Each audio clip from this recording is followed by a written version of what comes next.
pretty and charming girls, who were sometimes, as if by a mistake of destiny, born in a family of clerks.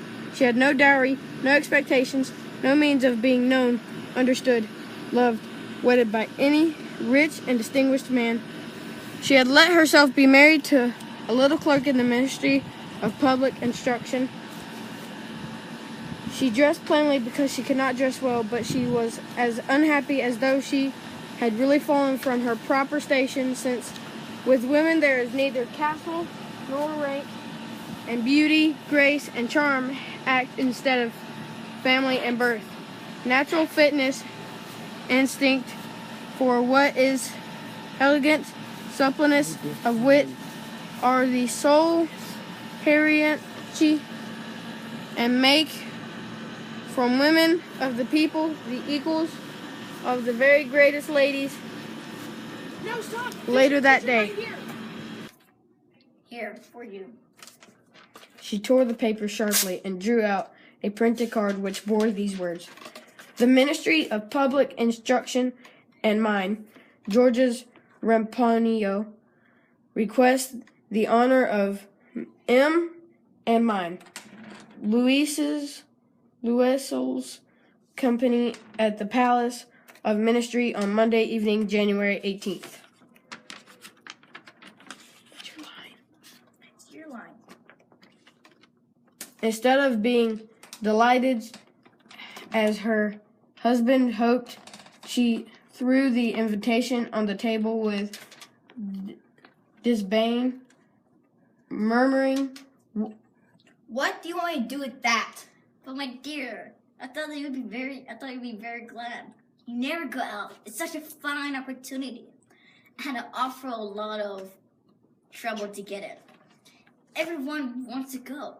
It's very selective, and they only give an invitation to clerks. The whole official will be there. She looked at him with a irritating eye, and she said impatiently, And what do you want me to put on my back? Why dress you go he to had not thought of that, he stammered. Why the dress you go to the theater? Looks very well to me. He stopped, distracted, seeing that his wife was crying. Two great tears descended slowly from the corners of her eyes towards the corners of her mouth. He stuttered. What's the matter? What's the matter?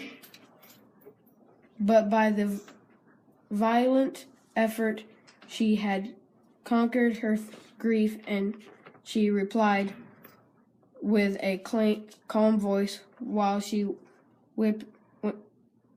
wiped her wet cheeks. Nothing. I have no dress, and therefore I cannot go to this ball. Give your card to some colleague whose wife is better equipped than I. He was in despair. He resumed. Come, let us see, Mathilde. How could it cost a suitable dress which you can use on other occasions? Something simple. She reflected several seconds, making her calculations and wondering also what sum she could ask without drawing on herself an immediate refusal, and a frightened exclamation from the economical clerk. Finally, she had replied hesitantly, I don't know exactly, but I think I could manage it worth 400 francs.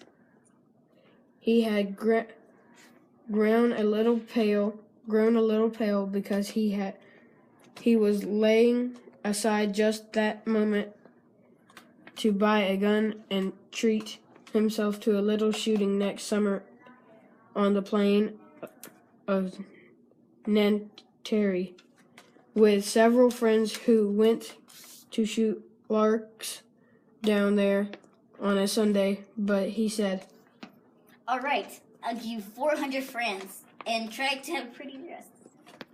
The day of the ball drew near, and Louise seemed sad, uneasy, and anxious. Her dress was ready. However, her husband said to her one evening, What's the matter? You've been so queer these last few days. And she answered, And no, I do not have one single jewel, not a single stone, nothing put on. I shall look like distressed. I almost really not go. he resumed. But, my dear, you gotta get some rosy flowers. They're very stylish in this time of year. For 10 francs, you get 3 magnificent roses. She was not convinced. No, there's nothing more humiliating than to look poor among other women who are rich. Her husband cried. You stupid girl! Go to your friend Juan and ask her for some jewel.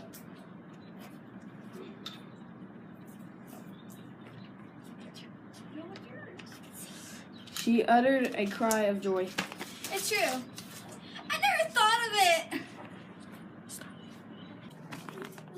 The next day she went to her friend and told her distress. Mine. Forrester went to the wardrobe with a glass door, took a large jewelry box, brought it back, opened it, and said to mine, Louisel, I'll call her back. Yes, choose right here. she was first of all some bracelets, then a pearl necklace, then a vintage cross, gold and precious stone of marble workmanship. She tried on an ornament before the glass, hesitated, could not make up her mind to part with them, to give them back. She kept asking, Haven't you any more? I guess,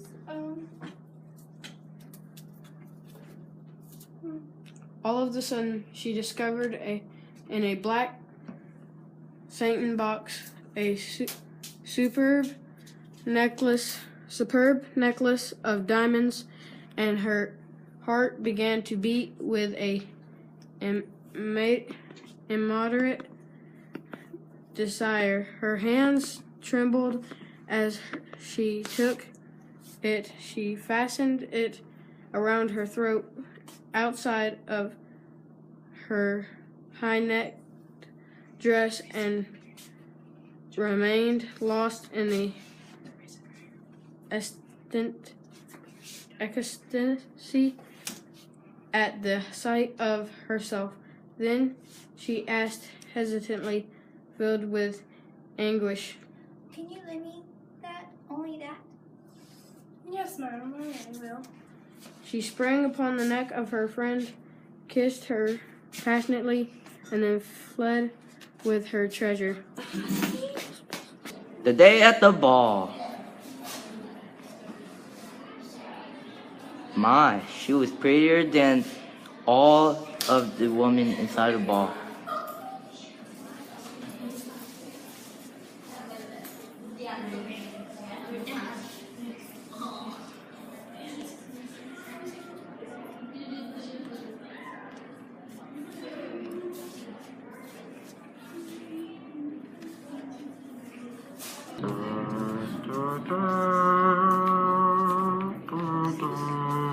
My necklace is gone! Wait, go to the couch, I'll find it.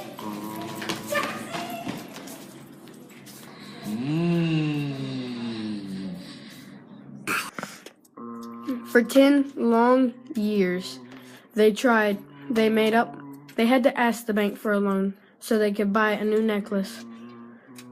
It took them 10 long years to pay the bank back. Finally, after 10 long years, they had paid the bank and now were out of debt. 10 long years I've been paying off the debt just by using the necklace. But sweetie, the necklace was hardly worth 500 francs. What?